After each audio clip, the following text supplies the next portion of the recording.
এই পথ যদি না শেষ হয় তবে কেমন হতো তুমি বলো তো। তুমি বলো, না না তোমরা বলো। যদি পৃথিবীটা স্বপ্নের দেশ হয় তবে কেমন হতো তুমি বলো তো। সেটাও বন্ধুরা বলো।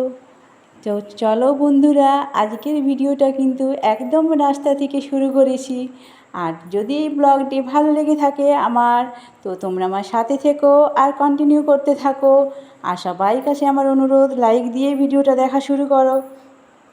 গুড মর্নিং বন্ধুরা, পম্পার বাংলা ব্লগ চ্যানেলে তোমাদের সবাইকে স্বাগতম। তোমরা কেমন আছো? আশা করি তোমরা সকলেই ভালো আছো। আর হ্যাঁ, আমি অনেকটাই ভালো আছি, কিন্তু আমার চোখের প্রবলেমটার জন্য আমি সবার কাছে পৌঁছাতে পারছি না। তো তোমরা একটু ঠাকুরের কাছে পে করো যাতে আমি তাড়াতাড়ি সুস্থ হয়ে যাই এবং সবার কাছে যে পৌঁছে যাই। তো আজকের ব্লগটা তোমরা একদম দেখতেই পেলে, রাস্তা থেকে শুরু করেছি। কেমন হচ্ছে তোমরা অবশ্যই কিন্তু লাইক কমেন্টের মাধ্যমে জানিও, লাইক কমেন্ট শেয়ার করে দিও। আর সকল বন্ধুদেরকে আমার অনেক অনেক ধন্যবাদ। তো দেখতেই পেলে সকালবেলা বিছানাটা আমি আগে পরিষ্কার করে নিলাম, কারণ বিছানাটা অনেকটাই অপরিষ্কার হয়েছিল রাত্রিবেলায়। আর বেড কভারটাও চেঞ্জ করে ফেললাম, বেড কভারটাতে অনেকটা নোংরা হয়েছিল, তো সেটা চেঞ্জ করে ফেলেছি। আর এগুলো কাছাকাছির জন্য এখন বাইরে বের করে নেবো। আর তারপরেতেই আমি বসে পড়লাম ফলস পাড় লাগাতে। ফলস পাড়টা হচ্ছে যা একজনের বিয়ে বাড়ি আছে, তো সে আমাকে এমার্জেন্সি এটা দিয়ে গেছে, তো সেটাই আমি এখন লাগাতে বসে গেছি।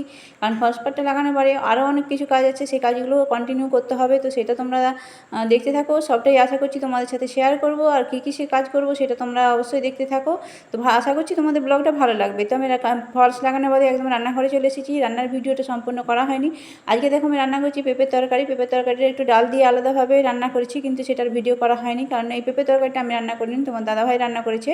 আর বাকি যে রান্নাগুলো আমি করেছি সেগুলো সব কিছু কিন্তু কোনোটাই ভিডিও করার সময় হয়নি। বাকি কাজগুলো মানে কাজের চাপেতে রান্নাগুলো সম্পূর্ণ করে নিয়েছি, কিন্তু ভিডিওটা করা হয়নি। তো দেখতেই পাচ্ছ আমার রান্না করার পরে আমি সবাইকে খেতে দিয়ে দিচ্ছি। আর খাওয়াতে দেখতেই পাচ্ছ যে কী কী রান্না হয়েছে।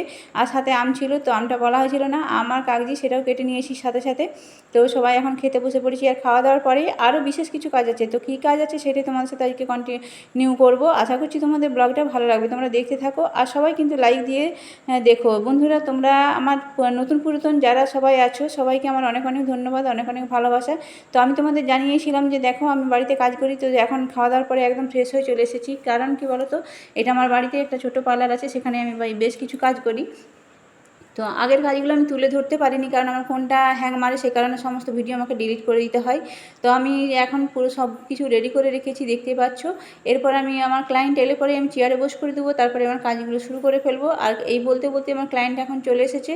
তো ক্লায়েন্ট আসার পরেই আমি দেখতে পাচ্ছি আমি হেয়ার কাটিং শুরু করে দিচ্ছি। আর হেয়ারটা বেশি কিছু কাটবো না, কারণ ও বলেছে আমাকে ছোট্ট করে হেয়ার কাটতে।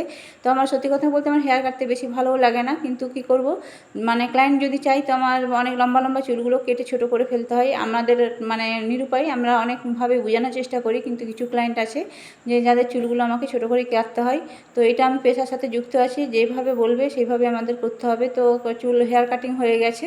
হেয়ার কাটিং করার পরে সে আমার ক্লায়েন্ট এখন চেয়ারে বসে পড়ছে। এরপর আমি আইব্রো করবো। আর আইব্রোটা করার সময় আগেটাই যে ফটো তুলেছিলাম সেটার ফটোটা উঠেনি, ফোনটা তো হ্যাং মেরেছিল, সেই কারণে আর দেখাতে পারলাম না। আইব্রো করার পরে যে ফটো হয়েছে সেটাই আমি তোমাদের দেখালাম। তো আইব্রোটা কেমন হয়েছে অবশ্যই জানিও। আর তারপরেই ম্যাসেজ করতে শুরু করেছি, মানে ফেসিয়ালে তো 1-1.5 ঘন্টার ব্যাপার, তো সম্পূর্ণ তো ভিডিও করা যাবে না। তো ভাবলাম একটা মেসেজ টোকের সময় তোমাদেরকে শেয়ার করলাম তো ভিডিওটা।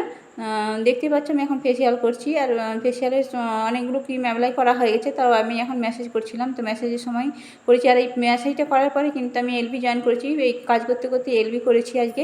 তো কী বলো তো, এলবিতে সবাই জয়েন করেছিল, অনেকেই জয়েন করেছিল, কিন্তু আমার কপাল, ওই যে বললাম যে কপালে নাইকো ঘি ঠকঠকালে হবে কি, সেরকম একটা ব্যাপার। তো আমার এলবি করতে করতে এলবিটা কেটে যায়। আর তারপরে আমি যখন এলবিতে আবার জয়েন হই, কিন্তু সেখানে আর কেউ আসে না।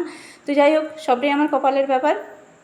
তো আমার কাজ তোমাদের কেমন লাগছে অবশ্যই কিন্তু আমাকে জানিও। আর সকল বন্ধুদের বলবো তোমরা লাইক দিয়ে কিন্তু ভিডিওটা কন্টিনিউ করো।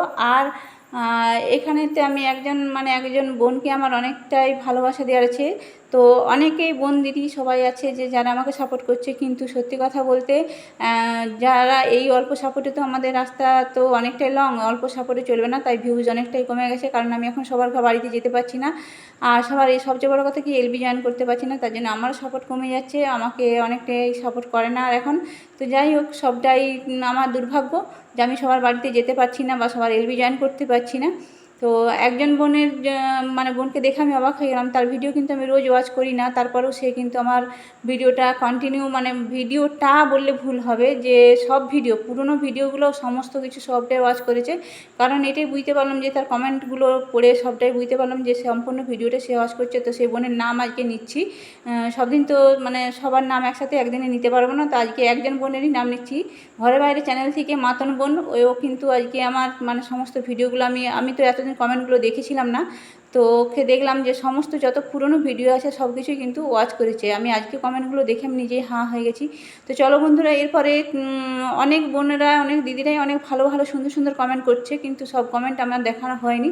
তো এরপরেও আমি আরেকটা ফেসিয়াল করেছিলাম, তো সেটার ভিডিও করতে পারিনি। আর সন্ধ্যেবেলা থেকে প্রচণ্ডভাবে শরীরটা আলা লাগছিলো, তো তোমাদের দাদাভাই যে আইসক্রিম নিয়ে এসেছিলো, তো সেটা আমরা একটু বসে সবাই মিলে খেয়ে ফেললাম।